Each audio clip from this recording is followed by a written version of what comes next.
Livestock sector, an integral part of agriculture, plays a cardinal role in the economic development of well-being of many Nigerians, though its productivity is currently low as it contributes about 1.7% to the national GDP and around 9% to the agriculture value added. However, in view of the projected increase in demand for animal source foods, livestock is expected to become the paramount subsector of agriculture. In Nigeria, about 13 million households, approximately 42% of the population, now live on livestock. Over 70% of Nigerians directly or indirectly derive livelihoods from the poultry industry. Poultry, meat, and eggs are a vital source of animal protein upon which the world is becoming more and more dependent to feed a snowballing population. So this morning, taking a look at the hog production in Nigeria, and my guest is already here. We'll take a break now. When we'll come back with the grand running, please do stay with us.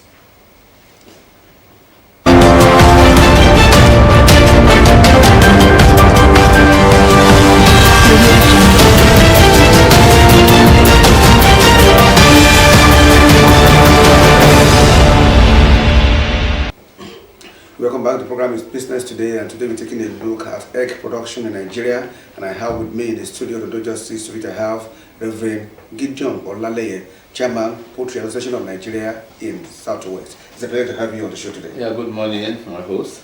How has it been? Thank God. But let's look at egg production in Nigeria. You know that egg is very important when it also comes to what we also put in our menu. But when you look at the production, it looks to me that we're not doing quite well. What would you say is responsible for this? Well, thank you, the moderator. The question is that egg is an important source of protein. When we talk about high quality protein, apart from breast milk, egg is the next important thing. And not only that, when you take a quantity of egg, you have taken all the nutrients that is supposed to be taken when you are eating. So it's even better for you to eat egg than eating a piece of meat. And in the nutrients of egg, there is nothing bad in it. Everything there is just good for the body. But the point is that because of this, there is high demand for eggs.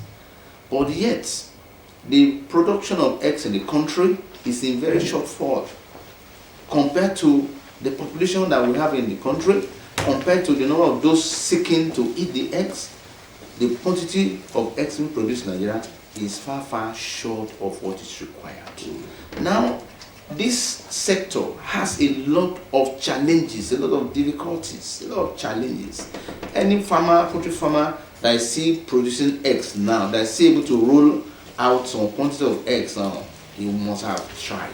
He must have been rolling it out almost at cost, because by the time you want to put your profit there, it will be too high for people to buy. And the challenges varies from the fact that the major ingredients that is used in producing the feed for the chicken, for the birds, is too expensive now within the country. Number one, all of us can see that in a few months ago, a ton of maize, that is the major feed, a major ingredient for producing feed for the birds, is about ₦1 million per ton, which we have not experienced that. I mean, since I've been in the poultry, it has not gone up to that. It has not been that worse. The soya beans, which is even more expensive, you cannot even talk about that. And then, for farmers to still struggle and feed their birds, they are really tried. Now, there are shortfall of maize production within the country. Number one, some insurgents and Boko Haram in the northwest, particularly, not produce majorly maize than the rest of the country. And so those areas where maize is hitherto being produced before, farmers can no longer go to those areas to farm. So this further reduces the quantity of maize being produced within the country. The same thing for soya beans too. And so the few quantities being produced maybe in the south and in some areas in the middle belt is too short to cope with the demand for the maize in production of feed for But the let birds. me quickly give you this figure. But even despite that, now we are still even the largest producer of egg in Africa. Yes. We produce around 60 million last year or thereabout. Poultry production in Nigeria amount to 300 metric tons of meat and 650 metric tons of egg per year. Yes, you are right, sir. But let me let you know that the population of 5 countries put together in some of these African countries is not up to half of Nigerian population. So despite the fact that we're the largest producer, we still cannot produce the right quantities to feed the entire populace that needs egg. Let's take for example, the population of Lagos alone is bigger than some countries in West Africa. Even if you put some 2-3 countries together in West Africa, they are not as populous as Lagos. Not talk of the whole entire country. So whatever you see, feed production we are making here does not even amount to a reasonable quantity that can feed the populace. That's because the figure I have here is also 85 million Nigerians are also involved in poultry production. Would you say that this figure, 85 million Nigerians are into this business and still they cannot produce enough? Now the thing is that some are into meat production, some are into eggs production. So when you are calculating the total number of people in that sector, some of them doing poultry in their backyard, producing 2-3 crates, they are still part of poultry farmers. You understand? And maybe those ones, they only use it to feed themselves in the house. For instance, some of these people that retire from you hear them having, I got money, 50 so at times they sell maybe 1 or 2 crates. At times they use it for personal consumption. So those ones are still the people counted along. And let me let you know that this population too, it depends on the quantity that is available in each farm. Even though 85%, if you get to some farms, some of them 200 beds, if you get to some farms, some of them 1,000 beds, all of them are still poultry farmers. Those days, if you have 500 beds, it's enough for you to make a living. In fact, then any PS will not earn as much as you. That was when things were good. If you have 500 crates, your take home is higher than that of a PS.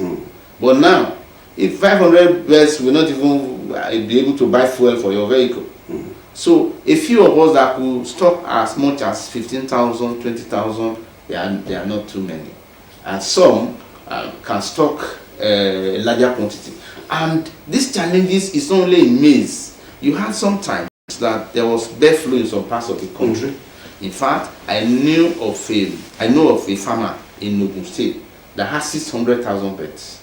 Bird flu entered and it ravaged that farm. Everything was slaughtered and dead. So all these things is also affecting. And when it happens like that, the federal government will tell you must insure. They won't compensate. They don't compensate. Compensation was last paid maybe 4 or 5 years ago, and this is not too good. But insurance is also important. Don't you also have that? Yes, no matter the insurance you are going to do for that 600,000 beds, once that disaster happens, it's going to bring you down almost totally. You see, when you insurance, apart from the vagaries of insurance, you will have to write. You will have to calculate what they pay you partition. I suffered it before now. When my birds had an outbreak of resistant E. coli, I lost about 700 birds. Before I could be given, I was even lucky. The net probe we did here, all the birds that died, insurance didn't pay them, it died. So these are some of the things we cannot be. But the major issue is disease, and some of these disease that called bird flu is still ravaging us. So as somebody who has also been in this business for a long time, what do you think could be done from your part as an association and that of government to increase production? Now, in every country, government must also interface or intervene in their sector. Talk of US, talk of Britain, talk of these European climes. Intervention of government is also major. But Nigeria, they have not intervened in some of these things for the past this thing. It's only in Ondo State here that was able to give us free maize that time, and we're grateful. They gave pan about 29 trailers and they distributed at least about 45 trailers or 50 trailers in the first phase of that distribution to the entire livestock sector in Ondo State. Then the second sector, they distributed about 24 to 25 trailers to the entire populace. That one was for consumption, yet it went around. I keep hearing some quotas that they diverted it, that this is a lamb. But all of you see it when they flag it or when that has not been able to bring down the prices of bread. Yes, because that's just a spoon, a tiny this thing in an ocean, just a spoon like in an ocean. Can you bring it down? By the time they start sharing, a bag will not get to you. Even if a bag gets to you, it's not enough to still bring down the price, because the shortfall is so huge that no quantity of intervention now that will be able to, that will be enough, but it will ameliorate the situation. That's just what government, government cannot feed the populace. It's not possible. But government can really intervene to ameliorate the situation, and particularly when it's concentrated towards the vulnerable people. I would also say that people are also disposed to also come in to this business. Yes, the business is profitable. It is things that keep happening in Nigerian economy alone that has been affecting this. Look at the rate of inflation in Nigeria. Is it the same with some our West African countries? It's not the same. They are still making profit, but our own situation is different. That almost 30 or 40 something percent inflationary rate. So what you bought yesterday, you can't buy it again today. That's so worse. And this has affected the production of eggs in the country generally. So I heard sometimes they say over 400 farmers cannot go to farm in Kano State because of malnutrition. No. So, but the point is that God will help us if the drivers of this our economy can look at it critically and drive most of these things towards agriculture and particularly livestock. We're talking of food security. Is it possible for you to eat and not have high quality protein there? And even look at the cost of even beef in the market now. It has gone higher. So this poultry sector, poultry meat and egg, is still the cheapest and the best protein source. I was about to ask you about egg consumption. Yes. Now that we cannot even produce enough, should we also encourage people to start eating eggs? Yes, we will still encourage people to start eating eggs. Because what you see now will soon be a thing of the past. And the viral economy of Nigeria will come back, and you will see people. Because I know very well that on Friday there will be World Egg Day. Egg Day, encouraging people to eat more eggs. To eat eggs. So yes, maybe I should just do that opportunity to the communities. So we also want to sensitize the entire public that egg consumption is the best. Our people are so used to a particular set of pattern of feeding. People will want to go to the restaurant, they will buy maybe meat, food, and put one piece of meat. The cost of one piece of meat is higher than the cost of one piece of egg. And that one piece of egg is more nutritious than one piece of meat. And that one piece of egg, all the nutrients you need in protein is available. While in that meat, they are not available. So an egg has a lot of advantages when you consume it, both young and old. This we have been seeing over the years. But there is also the belief that the old people should not eat egg. Now let me clarify. Because of cholesterol. Let me clarify here. Yes, they're talking of cholesterol. Cholesterol has two parts. We have the good cholesterol and the bad cholesterol. The good cholesterol is what egg contains, and so you've heard about old people, they have arthritis, rheumatoid arthritis, rheumatism. When you eat eggs and you have the egg cholesterol, that thing will not come. It's a combination of residual of calcium accumulated in the joints that is causing some of these things. And when you have enough cholesterol, good cholesterol in your body, that will not even happen. And so get that good cholesterol from eggs. From eggs, yes. So egg is important for elderly people. Then heart health too. The body itself produces cholesterol. It's just that as you age, it doesn't produce enough. So you need the supplementation of cholesterol. So egg is a major source of getting extra supplement of egg. You know, people said omega-3, omega-6, omega-9, flaxseed oil, and all this. They are good ones. But it's available in egg. So when you consume egg, it's more beneficial for your heart. So how many eggs can one consume in a day? You can consume as much as 5 eggs a day. But we do advise people to consume 3 eggs a day. There is a research from Australia that told us that we can even consume 5 eggs a day. But another one from US that says we can even consume 3 eggs a day. But because of the cost of eggs now, a lot of people are not able to consume that quantity. But some of us in the sector, we still eat an average of 2 pieces of eggs a day. Now, if you can't afford that, you can still eat 1. And you know, for these growing children, it helps their cognitive ability. When we say cognitive ability, it means the sharpness of their brain. When you give them this egg early, or when you are lactating, when they are sucking breast, let me not use too big English. When they are sucking breast, let the mother eat eggs, because they pick it from eggs. And when they are grown up to be able to eat themselves, give them eggs, because it will help the development of their brain, so that they will be sharp in school. That's what we mean when we say it helps their cognitive ability. So I will ask you what you also have in place to commemorate that day on Friday. But let's look at this issue of demand and supply. Now, if you are saying people should eat more eggs and are not producing enough, do you think that invariably it will increase the prices of eggs? No, yeah, it will not for now. It might want to push it up. But when people see that they are making profit in the business, a lot of people will revive their farm, those who have closed their farm down, and some will come into it. And so when we're able to produce large quantity of eggs, ordinarily, normally price will come down, the price will stabilize. When demand pulls inflation, that's the situation we are now.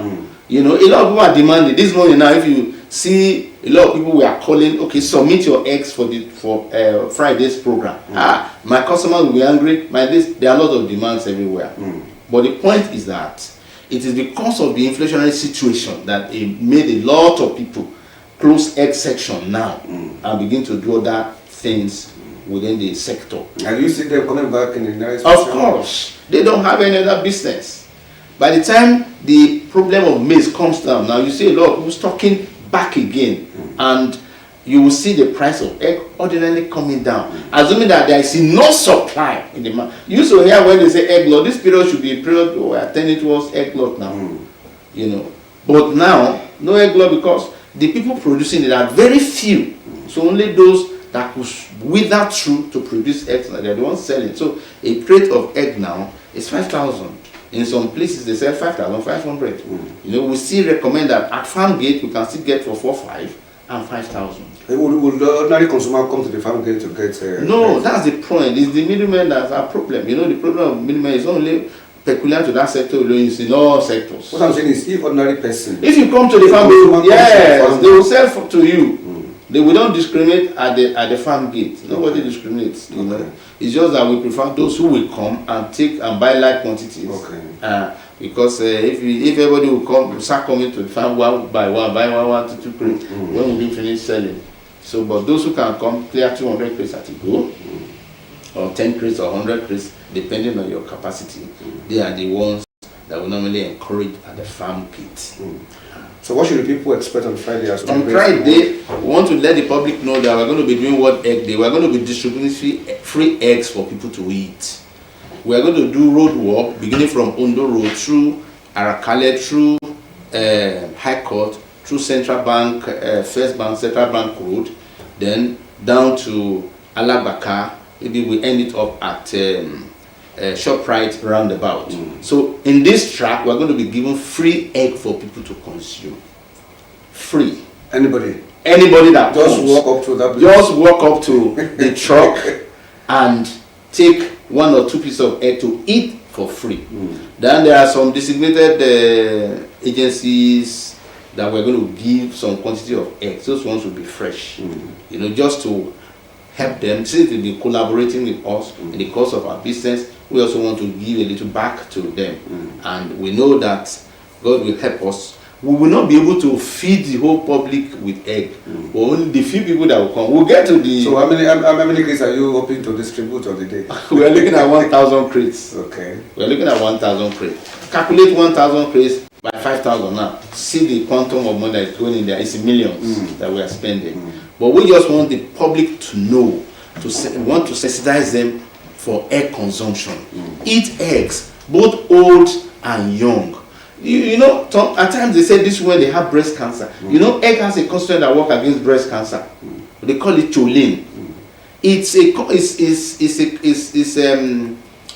macronutrient that punctures tumor, particularly at breast cancer in the women.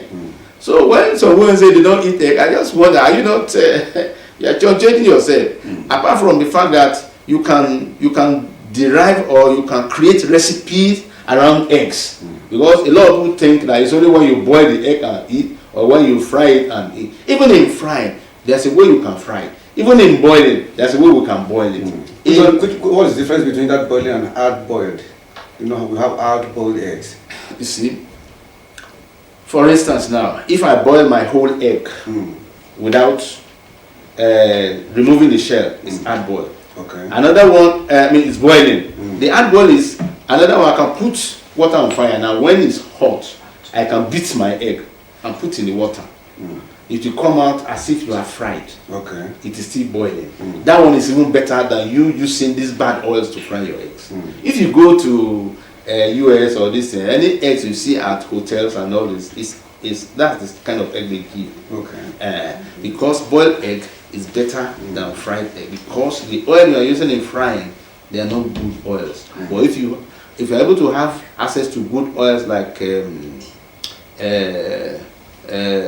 might not mention names. Yes, let me not mention some names because I don't want to advertise for anybody. So good oils, and you fry, you see enjoy it. So I also have my concern. I had also asked you earlier on that if you now encourage people to eat eggs and our production is not yet there, don't you think to push up the price of egg? Fine, definitely. When the demand for eggs goes up, the tendency that the few people producing the eggs want to increase the price, but that is not our own. You know, we have an association that regulates the prices farmers sell. So we regulate the price. We know when it's tending towards supernormal profit. We don't want that. All we want is where a farmer can get profit on what he's doing, so that he's able to feed his family. And no, we are not the type that. But my concern here is affordability now. When people start consuming, they cannot afford it. Now an egg goes for around 200-250 naira per one. Listen, yes, it has still gone beyond that 250 now. But we keep telling them, if you are buying a crate of egg from farm gate or at the market for 5,500, why must you sell your egg for 250? If you still sell for 200, you are still making profit. Even the profit these people make, farmers don't make it. Now, I was traveling, I was hungry, I wanted to eat, so I just bought 2 pieces of eggs. They told me it's 500 naira. I said, why? Why should you sell for 500? How much did you buy at family? So these middle people, they want to make as much as 3,000 or 2,000 on a crate of eggs. What is the organization doing to actually eliminate these middlemen? You see, the middleman has been a problem, the problem of all businesses in the country. The issue is that we don't have price control. So we set our price, but we cannot go to the market and start controlling what they sell. But we can only control our price right from our farmers. That's the issue. The other time, government gave us maize, we unitarily declared that let all farmers sell a crate of egg for 3,000. Our farmers complied. But these people, the middlemen will go to the farmer and buy, and see, you see, go to the market and sell the way they like. But I love the president of Egg Sellers Association here. They try to abide with our rule that if you buy for 3,000 at farm gate, you must not sell more than 3,500 in the market. He tried to implement that, and he was successful to a point. But there are still some deviant people who will not even want you guys to do that. So, but the point is that we will try as much as possible to work on our farmers, and then let there be price regulatory board who can monitor price of things. In US, I just came from US a few times, a few weeks back. You can't just come in and say you want to fix and then it doesn't work. The price regulatory agency will come and tell you no way. You can't, from your sector, increase the rate of inflation within the economy. Everything is regularized. Well, yeah, nothing. Because of our time, just two quick ones now. How would you encourage people to come into this egg production, and what's going to happen on Friday to some people who will be coming? Yeah, we want people to join this poultry business. It's a profitable business, and if you want to join, we may not be able to explain to you, but you can come to our office. We'll explain to you and we'll help you with the initial logistics of starting. Then 2, on Friday, we want people, anywhere you see our vehicle, World Egg Day, just come around, we'll give you eggs. And then the market women too, we also want you to join us, those who are selling eggs in the market. We want you to also join us in celebrating this day, because that's the business you do. Now that you have just mentioned the excellence, yes. don't you think that the excellence can also come, get the free eggs, and also take them to the market? No. When we will give them boiled eggs, the agency will give fresh eggs. They are not the agency that will sell. We give eggs to schools. We have marked some secondary schools and some primary schools that we're going to give free eggs. You know, some of the boarding school, it will help them in their protein. And some of these nursery and primary school, it also help them in their protein too. Those ones, they can't sell. But the market, when they come, we only give them like 2 pieces of eggs. The one that is already boiled is for them to consume it. So they can't take down to the market and go and sell. That's great. So the last 25 minutes of that, I've been speaking with Reverend Gideon Oluleye, the chairman, Southwest Poultry Association of Nigeria. Together, we're taking a look at egg production in Nigeria and also the World Egg Days that is also coming up on Friday. It's a pleasure having talking to you on the show today. It's a pleasure.